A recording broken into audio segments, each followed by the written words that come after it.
Hello and welcome back to J.P.'s World of Wrestling. I am your man J.P. and thank you so much for joining me. It seems like quite a while since I've done one of these. It hasn't really been that long, but it seems like it's been quite a while. So we are going to continue right now with our series about the Royal Rumble. Our Royal Rumble adventure continues. And we're going to continue today with the Royal Rumble 1992.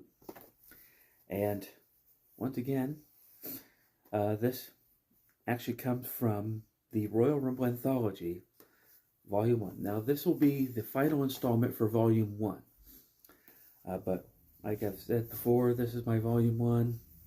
It's beaten. It's worn out.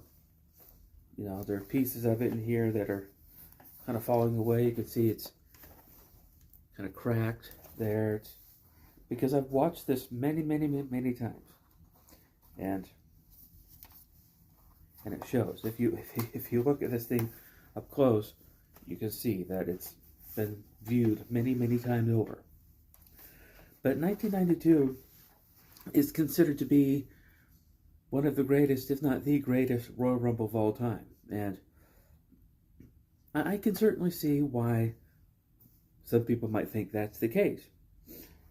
Because, you know, the matches on this thing were pretty good. The Royal Rumble match itself was very good.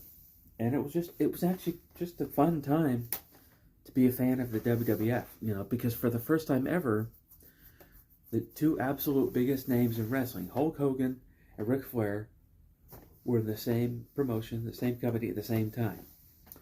And at this time, you know, the WWF was kind of hinting that they might go with the Hulk Hogan-Ric Flair feud, but, you know, they tried it on the house show loop, and apparently it didn't do well. So Vince McMahon decided to scrap that, and so they went with Flair versus Savage and Hogan versus Sid Justice. But at this time, at the Royal Rumble, they were still kind of hinting towards the Flair-Hogan feud. And Sid was involved there, and, you know, because actually I think at this time they had decided to pivot towards Hulk and Sid Justice, hence the end of this Royal Rumble. So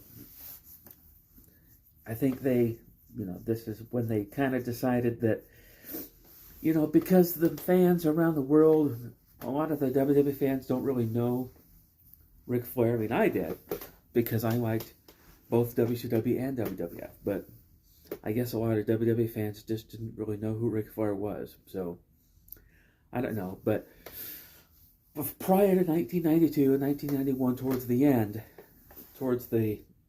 actually it was at Survivor Series, they actually had a match between Hulk Hogan and The Undertaker for the WWF title, and Ric Flair kind of got involved with that match, allowing The Undertaker to pick up the win and win the title.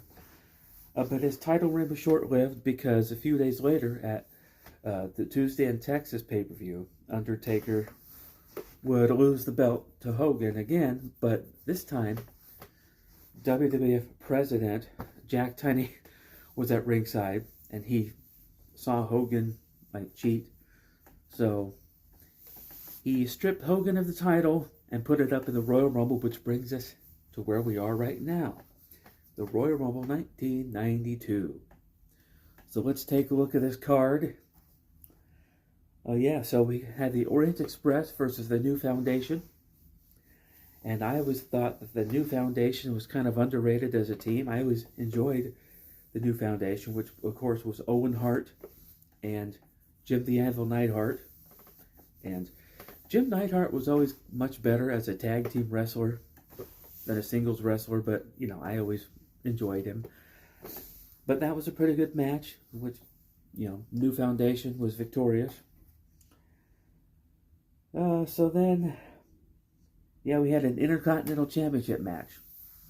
We had the Mountie versus Rowdy Roddy Piper. Now, the Mountie had just won the Intercontinental title from Bret Hart.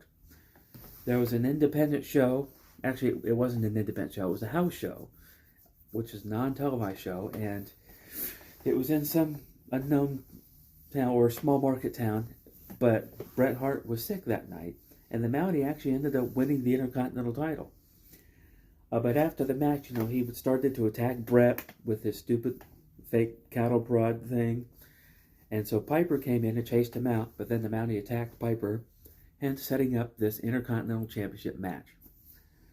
So in the end, Roddy Piper was victorious, and he won his first and only ever WWF title. And it was pretty exciting for him.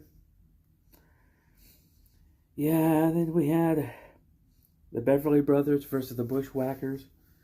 Now at the time, Beverly Brothers were managed by the genius, Lanny Poffo.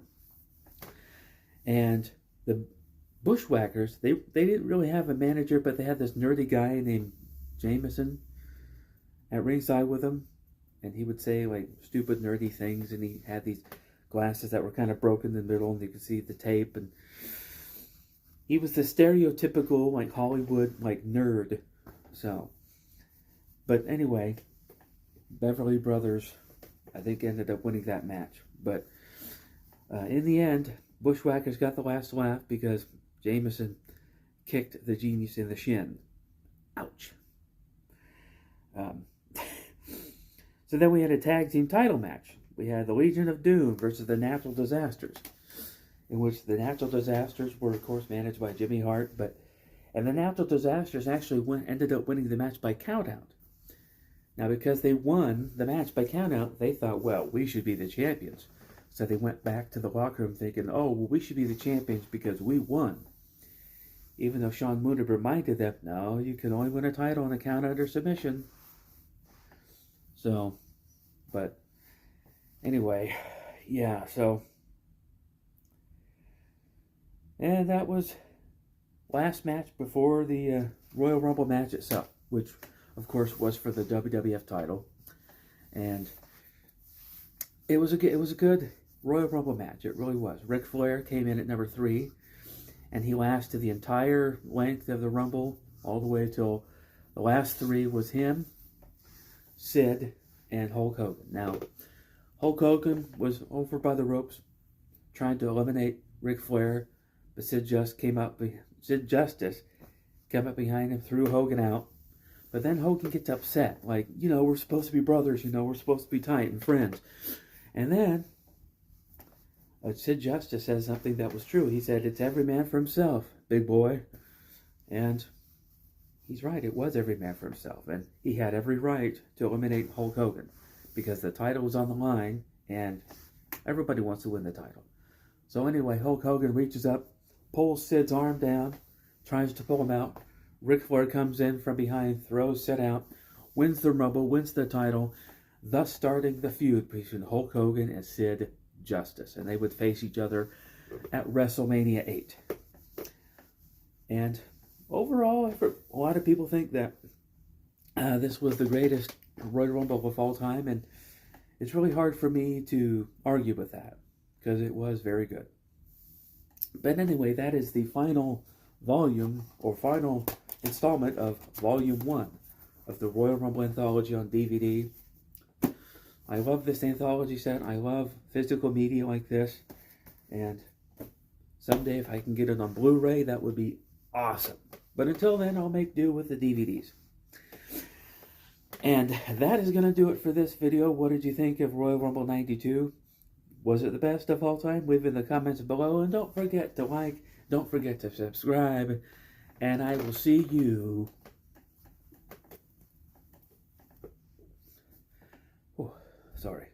next time.